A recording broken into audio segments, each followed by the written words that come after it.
I'm mentioning it for him because he is quite modest sometimes. It's being done by, I think, the Alcan Tours, the African Division on Nostrand Avenue in Brooklyn. They're listed. So if you're interested, if you don't get any literature tonight, be sure to call him. I'm sure if you're able to join him, you'll have a wonderful time. It's my great pleasure to introduce Dr. Ben, who will speak to you for the second part of the program, and then the floor will be open to questions and answers, which can be directed to both of them. Please welcome Dr. Ben.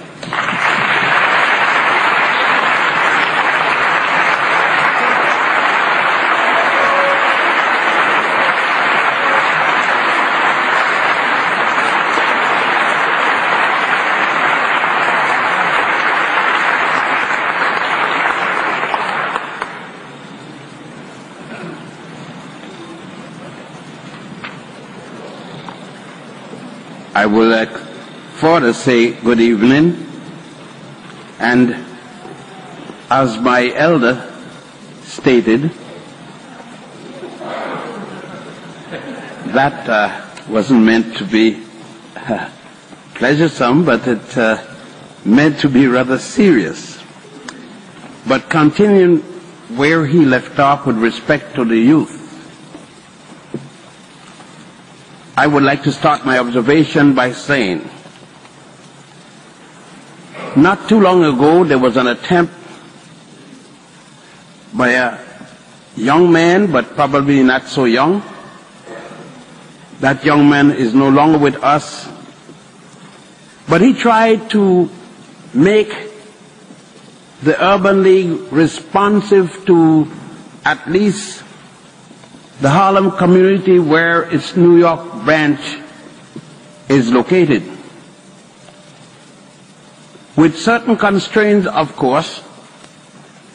Whitney Young tried to relate to all factions in the African community, to the extent that when passed away, those with the label African nationals, black nationalists, urban leaguers, and the likes felt a sense of sorrow one way or the other. That momentum died with Whitney Young.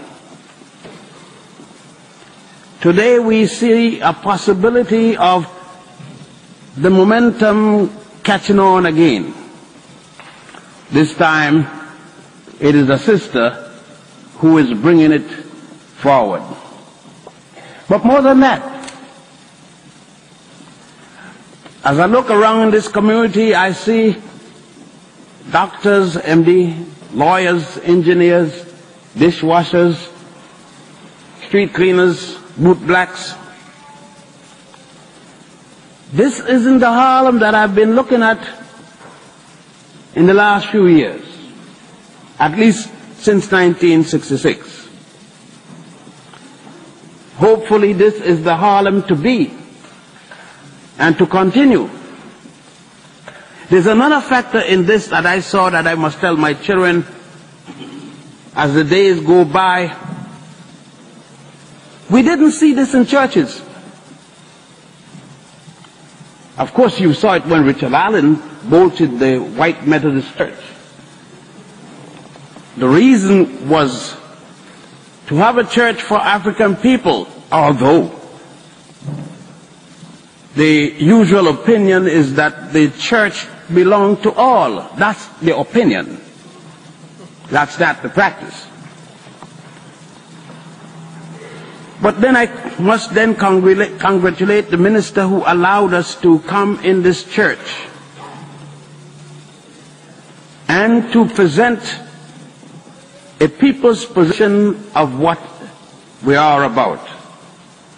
My children and grandchildren and great-grandchildren and others to come must know this, that this transition went back and forth as there were vacillation between the professionals within the African community, most of whom do not know where they lie. I think that Malcolm X, I'll have to tell my youngsters that the late Malcolm X said it very succinctly about us, the professionals. When the opportunity came for a professional to get even with the slave master, and I can think of one in the White House right now, even if it was George Washington or Thomas Jefferson or even Lincoln, the professional could not distinguish between their role as a leading people to lead the others, but felt that there was some kind of identity between themselves and the boss. That happened the other day in a place called Tel Aviv. Our mayor, I will have to tell my youngster that having a black face as a mayor doesn't mean a thing unless you have a black mind.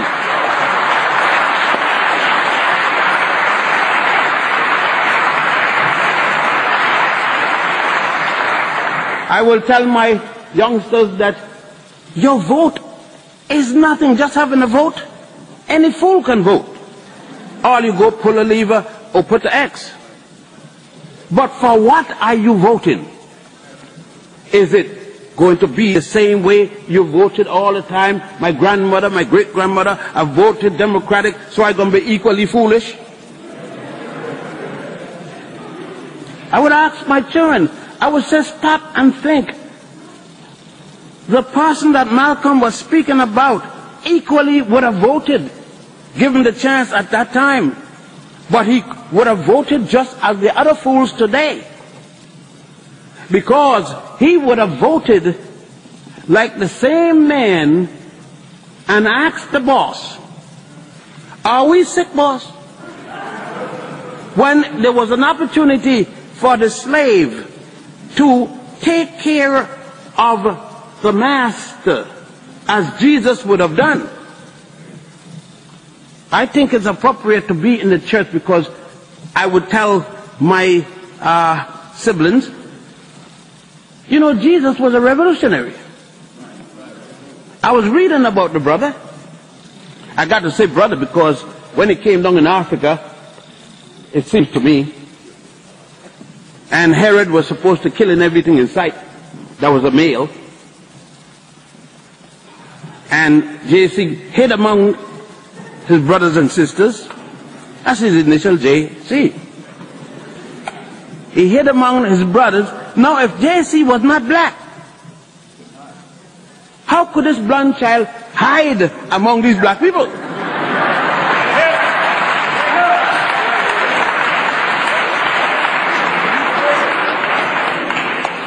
I know many of you don't think so, because you would have had the same problem he had. But I'm speaking about a man who spoke the language of the people. I don't want to speak that language because it might frighten some of you. You have to run out of church. But JC said, give me some skin, baby, because he was of the people. So was Moses, you know, born in Egypt, place called Goshen, 85 years before he found out he was Jewish. I would have to tell my youngsters, first, before you vote and go to Tel Aviv as a congressman or a mayor, you should find where Nigeria is, where Jamaica is, where Trinidad is,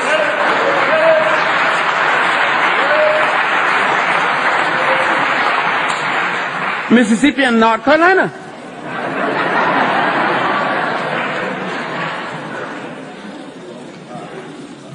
Then my child, of course, would be talking about an African philosophy. I would have to tell my youngsters the reason you must look first before you even step off. You must